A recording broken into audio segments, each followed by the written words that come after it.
আল্লাহ হাবিব সাল্লাল্লাহু আলাইহি ওয়াসাল্লাম আমাদের সামনে যখন এই জগতে আসলেন তখন বুঝতে হবে যে এই আশাটা একটা বিশেষ কারণ আছে।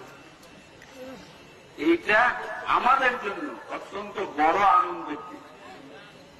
এই আশাটা খুবই আনন্দের দিন। এই আনন্দকে আরবিতে বলা হয় ঈদ শব্দ। আনন্দের আরবি কি? ঈদ। তাইলে এই যে ঈদ মিলাদুন নবী সাল্লাল্লাহু আলাইহি ওয়াসাল্লাম প্রশ্নটা উঠছে, কেন উঠল? যে আল্লাহ হাবিব সাল্লাল্লাহু আলাইহি ওয়াসাল্লামের আগমনে আমাদের আনন্দ। যারা বলে যে কিছু কটাক্ষ করার কথা বলে যে ঈদ যদি ঈদের হবে, ঈদ শব্দ নাম দিলে তো এনে তো নামাজ নেই, ঈদে মিলাদুন নবীতে নামাজ আছে না, নামাজ নেই, যুক্তি কি? এটা আপনারা টেলিভিশনে শুনছেন যদি কেউ খেয়াল করে থাকেন। টেলিভিশনে কিন্তু এই কথাটা আলোচনা হচ্ছে কি, যে এটাকে ঈদ বলা যাবে। তো এই যদি কথা হয় যে ঈদ বলা যাবে না, ঈদ মানে আনন্দ।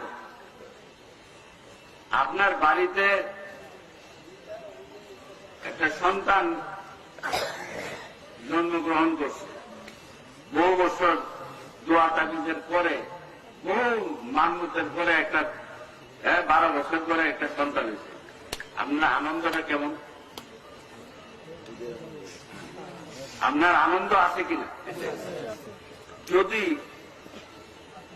যাদের মানে এত দেরি হয় না, অল্পতে সন্তান হয় 2 বছর পরে, তার আনন্দের চেয়ে 12 বছর পরে আনন্দ আসলে তার আনন্দ বেশি হবে না? তো এই আনন্দের মধ্যে এই যে আনন্দ ব্যবহারটা করলেন শব্দ, এটা কি ঠিক হয়েছে? আনন্দ ব্যবহারটা করা, আনন্দ ব্যবহার করছেন এরকম নামাজ আসেনি। আপনি আনন্দ শব্দ ব্যবহার করছেন, নামাজের কি দরকার হলে এটা আমি শুনছি। আনন্দ শব্দের সাথে নামাজের কোন শব্দ যোগ আছে? যোগ নাই। আচ্ছা, এইবার কথা হলো যে আপনারা স্বাভাবিক বলতে পারেন যে আমরা দুইটা ঈদের কথা জানি, ঈদ উল ফিতর, ঈদ উল আজহা। এটাতে তো নামাজ, ঈদ উল ফিতর, ঈদ উল আজহা নামাজ। তাইলে নামাজের মধ্যে রুকু সেজদা নাই এমন নামাজ আছে কিনা? কি নামাজ? জানা যায় না। তাইলে রুকু সেজদা বাদে আবার নামাজ লাগবে,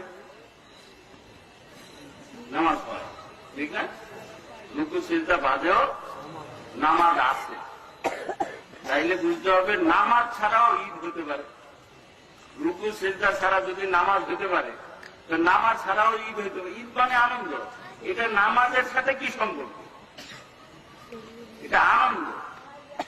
আপনার বাড়িতে বিয়ে বাড়ি, আরেকজনের না কোন কেউ দুনিয়াতে চলে গেছে, তার বাড়িও কি বিয়ে বাড়ি গেছে? আপনার বাড়িতে বাতি জ্বলতে আছে, মরিচা বাতি, কত বাতি, কিন্তু ওই বাড়ি থেকে বাতি জ্বলবে? তাহলে বুঝতে হবে এই আনন্দটা আপনার পাশের বাড়ির জন্য নাও হতে পারে, আপনার বাড়ির জন্য, আপনার জন্য শুধু এটা হতে পারে না। সেই জন্য এই আনন্দটা একমাত্র মোমেনের জন্য, এটা আর কারো জন্য।